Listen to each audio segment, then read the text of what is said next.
अच्छा बच्चे, बिस्मिल्लाहिर्रहमानिर्रहीम। First year physics chapter number 4 long question है, relation between torque and angular acceleration. अभी तक के जितने रिलेशन थे हम उसको पढ़ चुके हैं।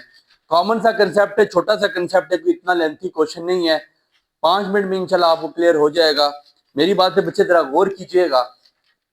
देखें, टॉर्क और एंगुलर एक्सेलरेशन का आपस में क्या ताल्लुक है। सबसे पहले आपको पता होना चाहिए टॉर्क होता क्या है।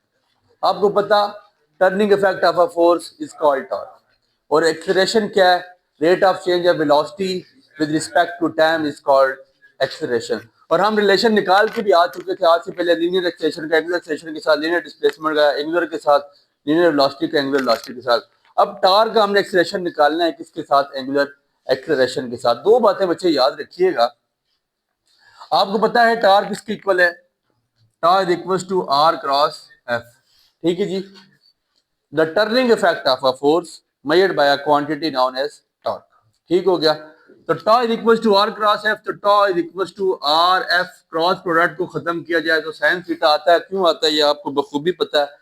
जिसको नहीं पता वो जाके क्रॉस वेक्टर प्रोडक्ट का लेक्चर सुन सकता है, चैप्टर नंबर 2 डॉट उसका क्रॉस प्रोडक्ट का लेक्चर लगा हुआ है। अब देखें, जब आपको मैंने बताया था कि बॉडी जब आपकी सर्कल में मूव करती है तो वो रेडियस के साथ टेंजेंट बना रही होती है। जब वो टेंजेंट बना रही होती है तो दैट मींस कि वहां पे थीटा कितना हो रहा होता है, 90 डिग्री। ऐसे ही है बात का।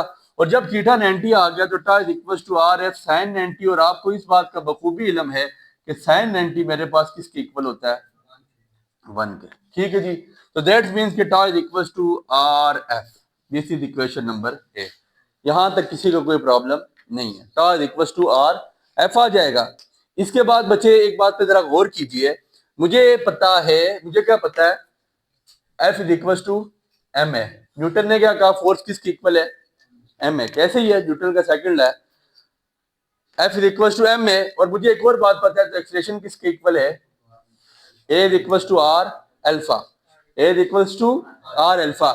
एक्सेलरेशन की वे ये वैल्यू उठा के इस एम ए में डाल देता हूं तो F is equal to M R alpha. ठीक हो गया। F is equal to M R alpha. Now put this value of N F in this equation number A. अब एफ की ये वैल्यू उठा के इक्वेशन नंबर ए में पुट कर दी जाएगी। So tau is equal to R M R alpha. F की जगह क्या पुट कर दिया बच्चे, M R alpha. So tau is equal to M R into R, R का स्क्वायर अल्फा। समझ आ गई। Tau is equal to M R का square into alpha. So as we know that, हम जानते हैं कि एम आर का स्क्वायर किसके इक्वल होता है, alpha. This is the relation between torque and angular acceleration. Torque और एंगुलर एक्सेलरेशन के दरमियान ये आपस में ताल्लुक है। जो ताल्लुक न्यूटन का सेकंड लॉ बताता है फोर्स का, जो ताल्लुक एक्सेलरेशन के साथ है, वही ताल्लुक टॉर्क का एंगल एक्सेलरेशन के साथ है।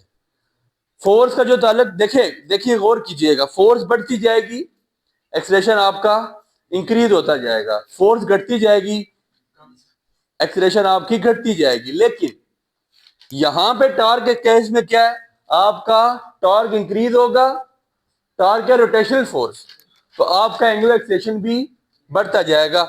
सो फॉर लीनियर केसेस के लिए हमारे पास फोर्स का फार्मूला होता है, आपसे पूछा जा सकता है। फॉर लीनियर केसेस फोर्स का क्या फार्मूला है, F is equal to M A. और फॉर रोटेशनल या एंगुलर केसेस के लिए हम लिख सकते हैं, ये भी बेसिकली फोर्स का ही फार्मूला है, बट फॉर एंगुलर केसेस तो tau is equal to I alpha. I is movement of inertia and alpha is angular acceleration. उम्मीद करते हैं आपको ये टॉपिक समझ आया होगा। छोटा सा टॉपिक है, कुछ इतना लेंथी टॉपिक नहीं है। इसको अच्छी तरह गो थ्रू कीजिएगा। बहुत बहुत शुक्रिया। Enjoyed the lecture? Give it a like. Stay updated.